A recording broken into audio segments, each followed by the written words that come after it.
तो जीवन की पूर्णता यही है कि जीवन में वो सरलता हो, जीवन में वो सहजता हो, तो भगवान उसको स्वीकार कर लेते हैं।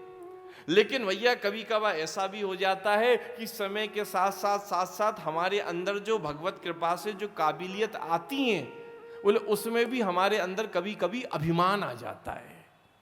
इसलिए तो हमने कल परसों ही बात हो रही थी, जरूरत से ज्यादा अतिशय प्रशंसा हो, अतिशय तारीफ हो, तो वो भी जहर का काम करती है। तो गरुण जी के ऊपर ऐसी कृपा है, गरुण जी साथ में है, लेकिन फिर भी महाराज इन तीनों में थोड़ा थोड़ा अभिमान आ गया। गरुण जी में अपनी रफ्तार को लेकर, सत्यभामा जी में अपने सौंदर्य को लेकर, और सुदर्शन में अपनी शक्ति को लेकर, और सबके अभिमान को दूर करने के लिए मानो भगवान ने स्मरण किया है। और हनुमान जी महाराज पधारे हैं द्वारका में। हनुमान जी का आगमन हुआ और देखते देखते वो एक बगीचे में पहुंच गए और बगीचे को उजाड़ने लगे, उसके फल फूल खाने लगे। उसी समय भगवान को सूचना मिली और तुरंत भगवान ने कहा, अभी सैनिकों को लेकर गरुड़ जाओ और देखो कौन है। गरुड़ जी बोले, किसी और की जरूरत थोड़ी है, अभी मैं ही पकड़ कर लेकर आता हूं। गरुड़ जी महाराज पहुंचे वहां पर और वहां पर पकड़कर लाने का प्रयास करने लगे। हनुमान जी ने इतनी दूर फेंका, मारा, बड़ी दूर पहुंच गए। फिर वापस आए, भगवान को सब सूचना बताई। हनुमान जी भी वहां से चले गए। हनुमान जी ने कहा, बोले ऐसा कहो उनसे कह के आना कि उनको श्री राम ने बुलाया है, तब वो आएंगे। पहले तुमने भैया का कृष्ण ने बुलाया है, इसीलिए उनको तुम वो नहीं भी आए और तुम पकड़ने गए तो तुम्हें फेंक भी दिया। अब कहो, बोले उन्हें राम ने बुलाया है, श्री राम ने बुलाया है।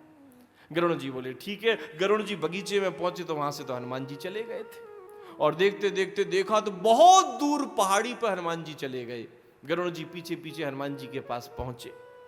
इधर उन्होंने सत्यभामा जी को बुलाया और सत्यभामा जी से कहा कि तुम जल्दी से सीता बनकर हमारे बगल में बैठ जाओ। उन्हें अपने सौंदर्य का बड़ा अभिमान हो गया था। वो सीता बनकर बगल में बैठ गई, महाराज कन्हैया राम जी बनकर बैठे हुए। इतने में सुदर्शन को बुलाया, सुदर्शन तू दरवाजे पर खड़ा हो जा और खबरदार बिना पूछे कोई अंदर नहीं आ जाए। सुदर्शन बोला, जैसी आपकी आज्ञा। इधर गरुड़ जी पहुंचे हनुमान जी के पास और हनुमान जी को प्रणाम करके क्षमा मांगी। बोले पहले हमने आपको समझ नहीं पाए, अब आपका परिचय प्रभु ने करा दिया है, आपको श्री राम बुला रहे हैं, चलो।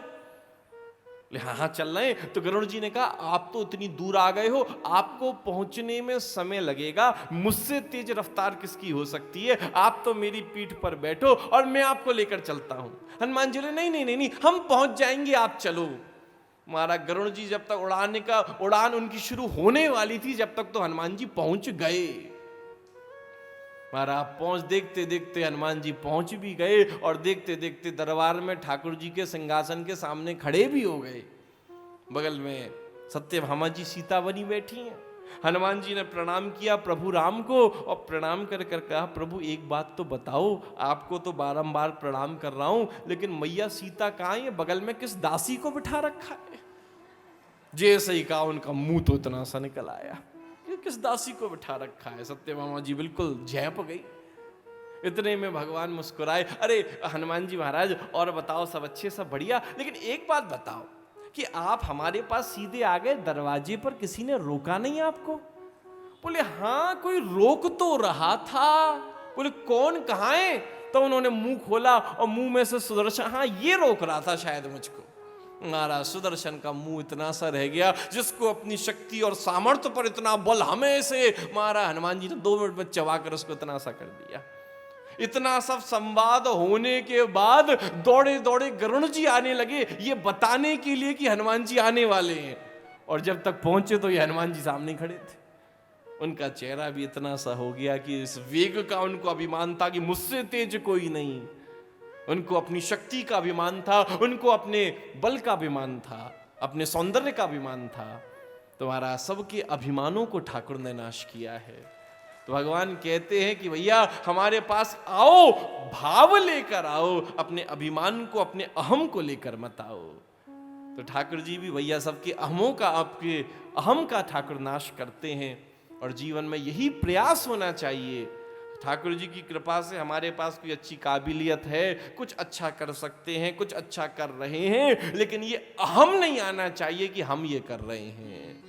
ये आ जाए तो भैया तभी पतन का कारण बन जाता है। इसलिए अहम में और वहम में कभी मत रहो।